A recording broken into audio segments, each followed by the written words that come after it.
Eu queria ler um texto que está no livro de Atos dos Apóstolos, no capítulo 4, a partir do versículo de número 28, a partir do versículo de número 29. É uma oração que foi feita por Pedro e João, juntamente com vários discípulos. E Atos 4, no 29 até o 31.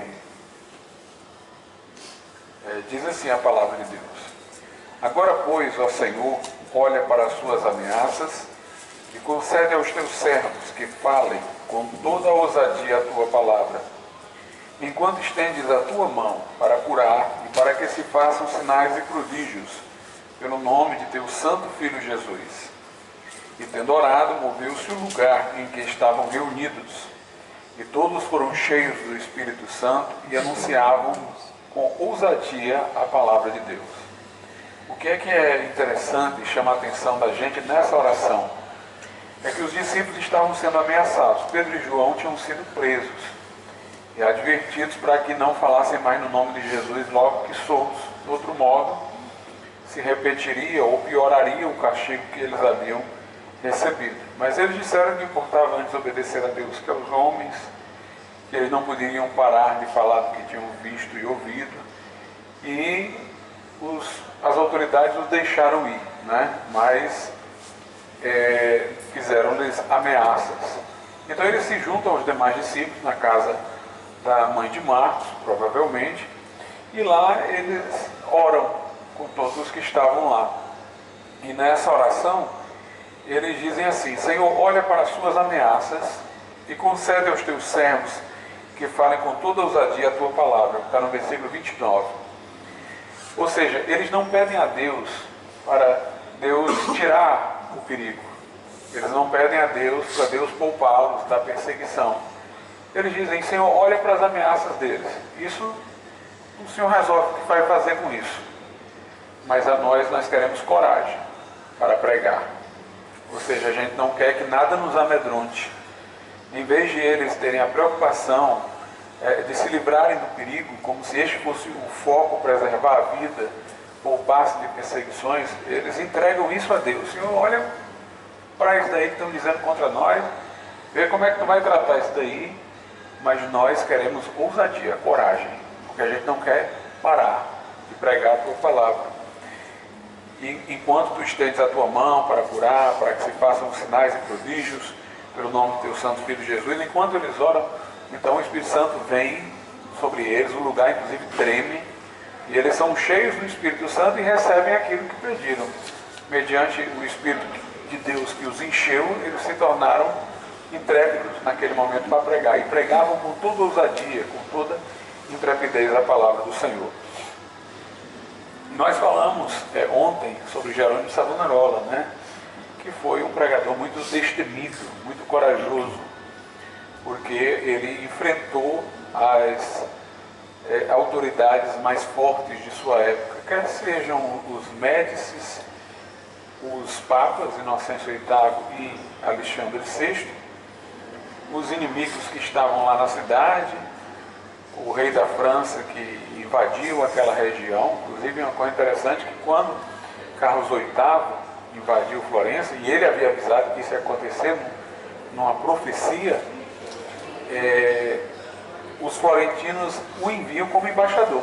Ele é que vai lá conversar com Carlos VIII e pedir pelo povo florentino para que poupasse e tal, que não prejudicasse o povo. Quando Carlos VIII vai se retirar, manda inclusive uma pessoa falar com ele, com Savonarola, porque ele passou a acreditar tanto nas profecias de Savonarola, e que ele era um homem de Deus, e essa pessoa que ele envia para falar com Savonarola é para perguntar se alguma coisa ia acontecer a ele, porque ele havia desafiado Florença, e de certa maneira invadido aquela região, e ele viu que ali tinha um homem de Deus, a quem ele muito respeitava. Então ele era um homem corajoso, um homem que era capaz de enfrentar um rei sozinho, né, um papa que era dos Borgias, de um grupo muito corrupto, enfrentar toda a resistência da cidade, dos inimigos que estavam lá, dos Médicis e tudo mais. E como amanhã nós iremos novamente lá, eu gostaria de esclarecer assim, algumas coisas, porque os vencedores sempre fazem a história. E a gente sabe de uma coisa também, é que como ele foi um homem detido, morto, inúmeros boatos corriam em Florença contra ele e tal. E as pessoas, quando vão tratar de alguém, sem rigor histórico, sem rigor científico de um historiador, gostam muito desses boatos, né? Eles são muito atraentes, são muito curiosos, são muito lendários, aumentam as especulações e vão atrás sempre das coisas mais baixas, mais efêmeras. E eu trouxe aqui um livro, né? Porque eu ouvi até a guia falando, ela não está errada, o que ela falou lá é referente a alguns desses boatos que se difundiam contra Savonarola, mas os historiadores rigorosos, eles têm essa grande virtude de diluir esses boatos e mostrar realmente o que era verdadeiro por trás dos falatórios, por trás das lendas e tudo mais. Então esse livro aqui, bem velhinho, que eu descobri aqui numa pesquisa arqueológica, eu estou brincando, né, porque o livro é velho mesmo. Ele é um livro de um italiano, Galetti. É uma biografia de Savonarola. Né? E esse biógrafo de Savonarola aqui, ele é católico. Então, ele nem tem a suspeita de ser um protestante, que queira simplesmente defendê-lo por ter sido um precursor da reforma. É um historiador honesto, né, abertamente católico, no livro ele deixa isso muito claro, mas que é muito honesto na sua pesquisa intelectual. Então, por exemplo,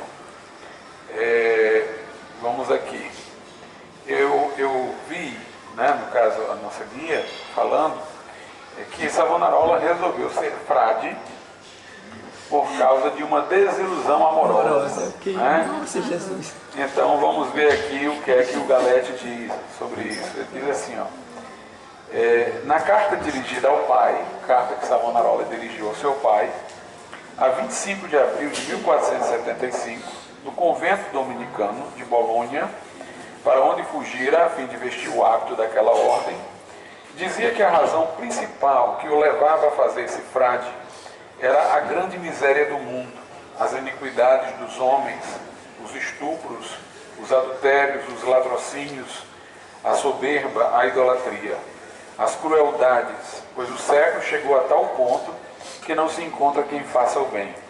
Por isso, várias vezes por dia, eu cantava esse verso, a Savonarola dizendo, chorando. Aí tem uma expressão aqui em latim que eu vou poupá-los de ler para não ter que fazer o esforço de buscar uma melhor tradução. Aí diz, isso porque não podia suportar a grande podridão que suportava o povo cego da Itália, tanto mais que via a virtude obscurecida e os vícios elevados.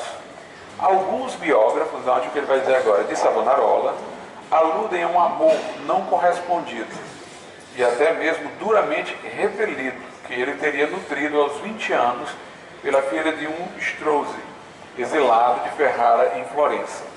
E mostram acreditar que esse amor fosse uma das causas, se não a principal, que o levaram a fazer-se frade. Mas isso foi, quando muito, um acidente doloroso que veio a reafirmá-lo na sua resolução. A fonte primeira do ascetismo savonarioliano está na sua repugnância invencível pelo século carnal.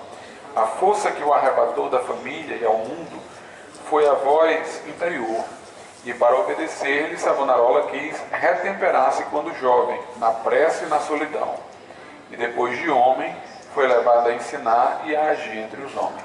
Né? Então, um esclarecimento sobre esse assunto. Em relação à idoneidade de Savonarola, que é uma coisa inquestionável, eu tenho aqui a seguinte passagem do Galetti. Ele diz assim, dentre todos os maiores intelectos da Renascença, o que mais se lhe assemelha, ou seja, Savonarola, é Michelangelo. O mesmo idealismo profundo, a mesma fé ardente e tempestuosa como uma paixão, a mesma ira magnânima contra o mal e o desdém por todas as baixezas fazem de Savonarola e de Buonarroti as duas almas mais dantescas de toda a Renascença.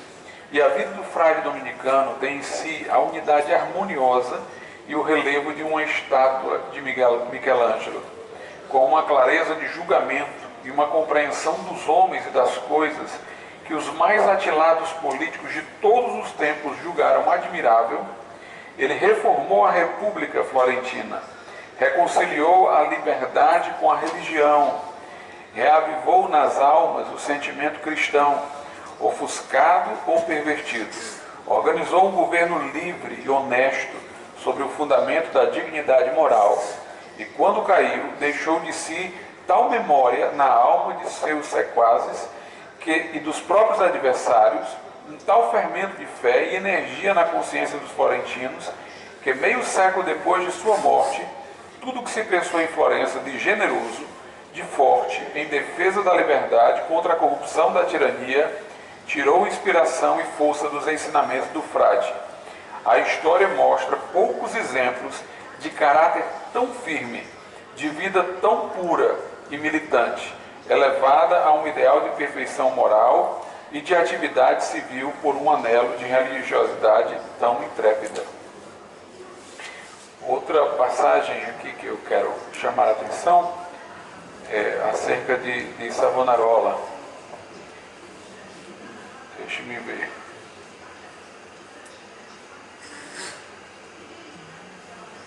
É que ele, como eu havia dito, né, era um homem que não tinha aquele vício peculiar do político, que é o pragmatismo, a estratégia, as alianças, né, a busca de apadrinhamento.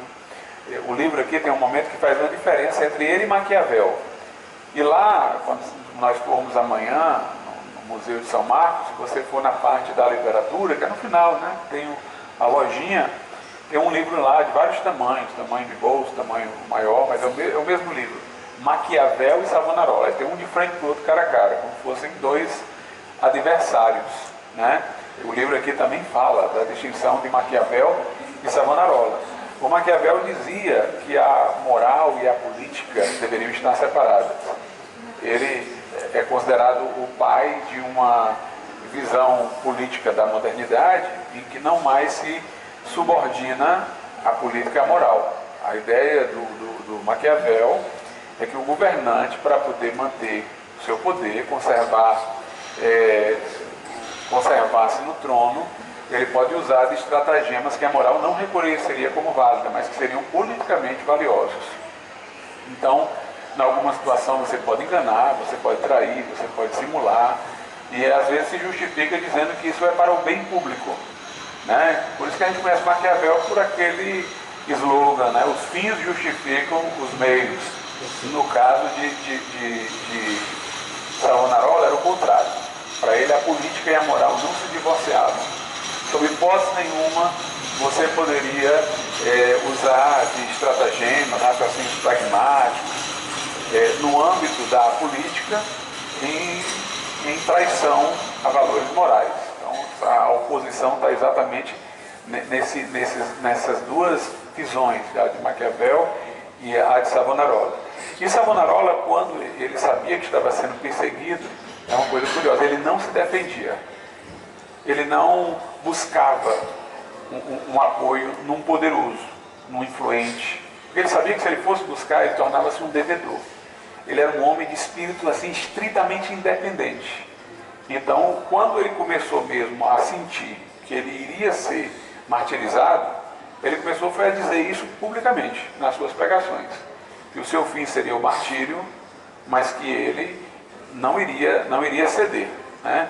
Então aqui ele coloca o seguinte, ó: que fez então para premunir-se contra seus inimigos e contra o pontífice, que no caso era o Papa da época, que o havia ameaçado, que o excomungou. O que fez ele para se defender? Aí ele colocou: pouco a dizer a verdade. Em vez de prevenir os acontecimentos, ele espera-os. Em vez de mover ele próprio o assalto, permanece cauto na defensiva. Sentia que a sua vida chegara a uma crise e que, empenhada na batalha com a Cúria Romana, que se enfileirava abertamente ao lado de seus inimigos, a sua própria vida agora estava em perigo. Contudo hesita, não levado por pusilanimidade ou infâmia, mas porque não quer ser o primeiro a romper os laços que unem a igreja e por não querer ser princípio escandaloso e de heresia. Ou seja, ele não queria causar escândalo, mas ele também não move um espírito revolucionário, ele mantém-se na defensiva, ele espera os acontecimentos lhe sobrevirem, né? Então é uma das características assim, da personalidade dele. Outra parte aqui interessante é que os frades queriam lutar até, para não deixar, na hora que ele foi preso, as pessoas entrarem no convento e aprisionarem, queriam resistir. E ele não deixou que resistissem. Diz aqui, os frades e alguns dentre os leigos mais devotados à causa de Savonarola reuniram-se no claustro, prontos a uma resistência desesperada. Mas Savonarola não quis que se derramasse sangue em sua defesa. Reuniu seus religiosos na biblioteca do convento, recomendou-lhes que ficassem fiéis à doutrina por ele pregada e à virtude. O que eu disse, afirmou-lhes, recebi de Deus, e no céu ele é testemunha de que não minto. Depois ele falou com o seu fiel Domenico, que era o outro Domênico, que era o outro frade, recebeu a comunhão. Em seguida ele apresentou-se acompanhado de Buonvicini aos maiores da senhoria, os quais com dificuldade o conduziram ao cárcere, entre insultos e zombarias de uma multidão furibunda que pedia para o frade morte imediata. Aí ele diz que ele foi torturado e tudo mais. A tortura que ele foi submetido foi exageradamente cruel. Tem um livro que é uma série, os maiores julgamentos da história. Tem o julgamento do rei Carlos, lá da Inglaterra, Carlos I, tem o julgamento de Savonarola e tal. E destaca exatamente como ele foi torturado. Ele, naquela torre lá que a gente viu, que foi mostrado, ele passou vários dias. Foram torturas que envolveram várias partes do seu corpo, inclusive os órgãos genitais. Porque, como ele era uma pessoa que tinha uma grande influência em Florença, muito mais interessante do que matá-lo era levá-lo a uma retratação pública, né? Porque aí os seus inimigos ganhavam o apoio da cidade, que uma vez o tinha apoiado, né? Mas ele, em determinado momento, sob tortura, ele até chegou a dizer que iria se retratar, mas aí ganhou força de novo e voltou atrás e manteve a sua palavra e foi muito torturado, até que desistiram e resolveram enforcá-lo e submetê-lo à morte, né? Depois o seu corpo foi queimado. Agora, uma coisa também que foi falada, né, pela guia, é importante a gente esclarecer. Pega-se às vezes coisas isoladas de Jerônimo de Savonarola para poder fazer uma conclusão geral sobre toda a sua perspectiva. Então, ele realmente era contra os quadros obscenos, ele era contra certas literaturas obscenas e pregava veementemente contra elas. Mas disso, alguns de seus inimigos difundiram a ideia posteriormente à sua morte, de que ele era contra a arte. De que ele era contra a arte, ele era contra a cultura, contra tudo isso, né? Então, tem uma passagem aqui também que nós vamos ver sobre esse assunto. Veja só, diz assim o livro: a acusação tantas vezes repetida de que o ascetismo cego o tornava inimigo da cultura e destruidor da arte, iria então ser abandonada, ou pelo menos atenuada, porque muitos documentos demonstraram a sua injustiça. Ou seja, a injustiça dessa acusação de que ele era contra a arte, contra a cultura. Savonarola salvou da dispersão a Biblioteca dos Médicis, reservando-a para a Florença e a civilização. Promoveu o estudo das línguas orientais e da língua grega entre os frades do convento de São Marcos.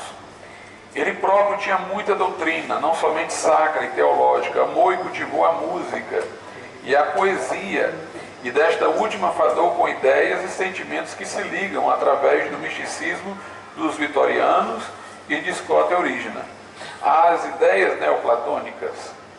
É sabido que a pintura do seu tempo, Savonarola infundiu um novo espírito, tornando-a mais estritamente religiosa, mais íntima e sincera, Entre outros, sentiram profundamente a força espiritual e moral que se desprendia dele, Sandro Botticelli e Michelangelo.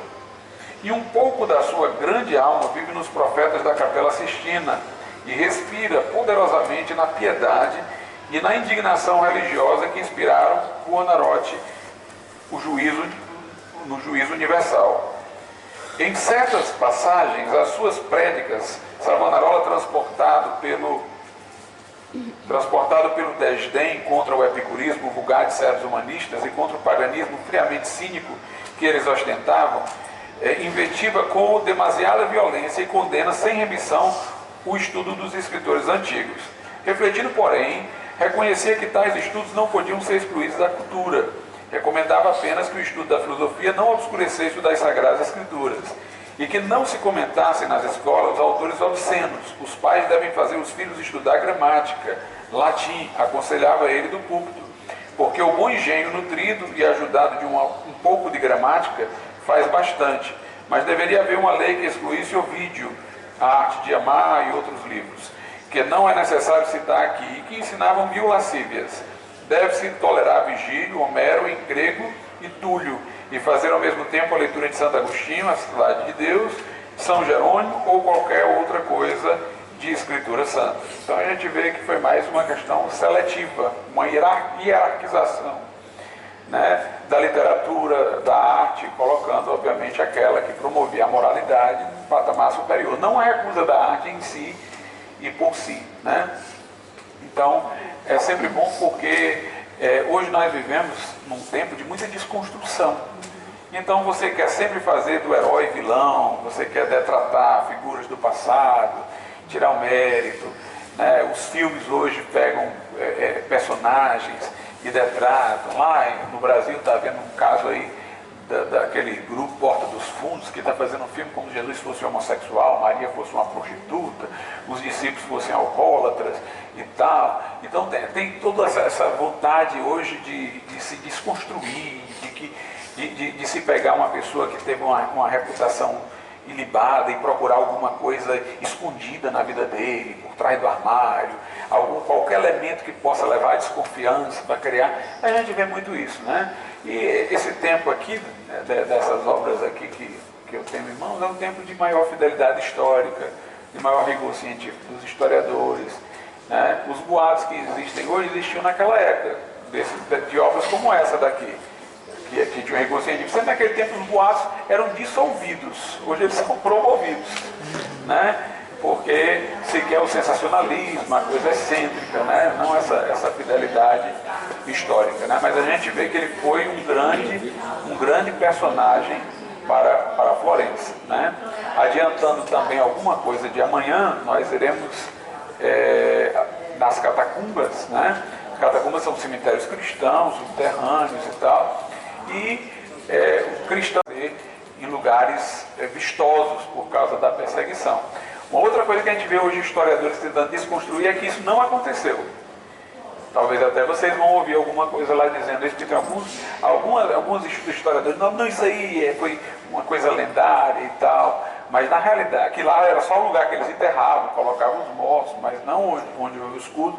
Mas historiadores, como o escritor do livro Os Mártires do Coliseu, que é um historiador do Reino Unido, As Catacumbas de Roma, que é outro livro escrito por um autor do Reino Unido, todos eles falam que lá era lugar de reunião de cristãos em tempos de perseguição.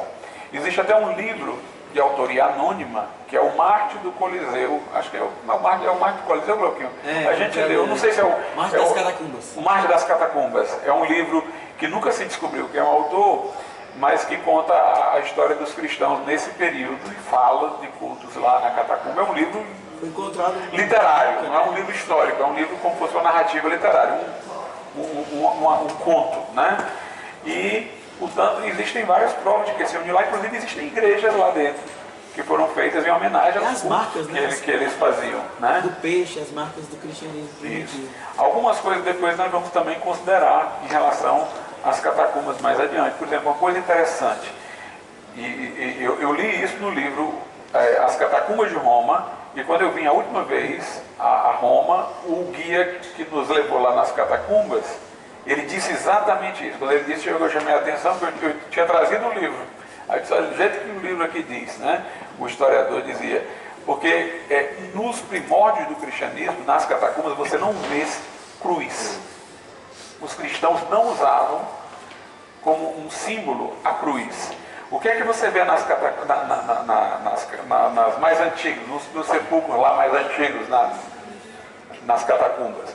Você vê figuras de um grande peixe abrindo a boca, uma pessoa saindo. Quem é? Jonas. E isso era símbolo de quê? De ressurreição. Jesus disse, né, que assim como Jonas teve 3 dias no ventre do peixe, ele estaria 3 dias no seio da terra e depois ressuscitaria. Então o Jonas saindo da baleia é um sinal de ressurreição. Ou então símbolos de uma pessoa trazendo uma ovelha. A parábola lá de Jesus, né, que se alguém tem 100 ovelhas, uma se desgarrou, ele vai lá e traz. Ou então pessoas com muitos pães. Os símbolos são todos assim festivos, de alegria, né? Revelando a multiplicação dos pães, revelando a ressurreição, a ovelha encontrada. Por quê? Porque os cristãos dos primeiros tempos, eles viam o martírio com alegria. O martírio para eles já era, digamos assim, algo que os qualificava, como diz o apóstolo Paulo, ou quem tem escrito a carta aos Hebreus, no capítulo 11, é uma melhor ressurreição. Então eles viam a morte com alegria, com festividade. Aí depois aparece a cruz como sinal. A cruz, quando aparece, já é um pouco do esfriamento do cristianismo. Por quê? Porque a cruz era como se o cristão já não tivesse mais tanta aquela alegria de morrer. Ele se conforta agora dizendo, bem, eu estou sofrendo aqui, mas Jesus também sofreu. É como se fosse um consolo assim. Eu estou sofrendo. Quem sou eu para reclamar do sofrimento? Até Jesus sofreu. A cruz é esse sinônimo de que, olha, o próprio Jesus sofreu, então a gente tem que sofrer, a gente sofre também. Mas já não é mais a morte, tanto aquela alegria dos primeiros dias, do martírio. Era sinal de festa, de ressurreição, de vitória. Agora já é mais aquele conforto resignado, sem tanto aquele entusiasmo, né? Jesus sofreu, eu vou sofrer também. Hoje em dia nós estamos vendo uma fase pior ainda, né?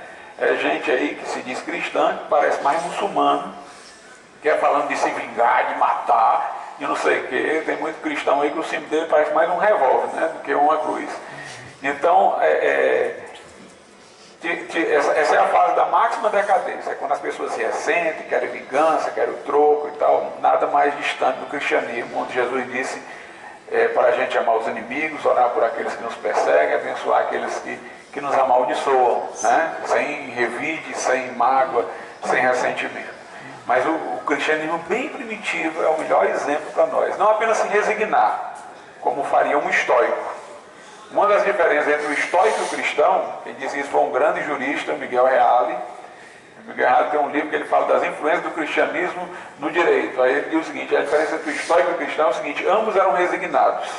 Mas o estoico era frio, o cristão tinha o tempero do amor. Então o cristão era um resignado alegre. Ele não apenas aceitava o sofrimento, ele se regozijava no sofrimento, né? O homem estoico era aquele que aprendia a se resignar, mas ele não tinha alegria, ele se conformava porque ele acreditava numa espécie de fatalismo, né? As coisas têm que acontecer dessa maneira, não adianta eu lutar, então o mais inteligente é me conformar. Mas o cristão, ele sentia-se solidário a Cristo no sofrimento, participante do sofrimento de Cristo, e entendia que participando mais do sofrimento de Cristo, também participaria mais da sua ressurreição. Sofrendo por amor a Cristo, ele também seria receptor de maior glória no porvir. Então ele se alegrava nesse privilégio. Então, melhor é a gente viver esse tempo, né, dos cristãos que tinham entusiasmo, faziam a obra de Deus, eram intrépidos, né? E não buscavam vingança, né? Mas se alegravam, morriam como Estevão. O Senhor não lhes impute esse pecado, seguindo o exemplo de Jesus, que dizia, Pai, perdoa porque eles não sabem o que fazem, né? Estevão, quando foi apedrejado, disse, Senhor, não lhes impute esse pecado, mas a Bíblia diz que é porque ele também estava vendo o céu aberto e o Filho do Homem em pé à direita de Deus, como quem diz, se eu estou tendo esse privilégio aqui, essas pedradas aqui não estão fazendo nada, me trouxeram foi para essa oportunidade de ter essa visão, então perdoa todo mundo aí que está tudo certo, né? Então a gente tem que não apenas se resignar das pedradas, a gente tem que ver a glória de Deus, né? O Filho do Homem pede de Deus para ter esse regozijo, essa alegria e essa satisfação. Amém? Então vamos fazer novamente uma oração e agradecer a Deus por esse momento. Nosso Deus, nosso Pai, te somos agradecidos pela Tua palavra, pela Tua direção, por aquilo que temos visto, por aquilo que ainda havemos de ver. Que o Senhor nos faça, meu Deus, diligentes para aprender o espírito do verdadeiro cristianismo e andar, Senhor, em retidão, fazendo a Tua vontade, desejosos de conhecer sempre a Tua palavra, Senhor, para pautar por ela nossa conduta, nossa esperança, ó meu Deus, nossas decisões. Em nome de Jesus. Amém.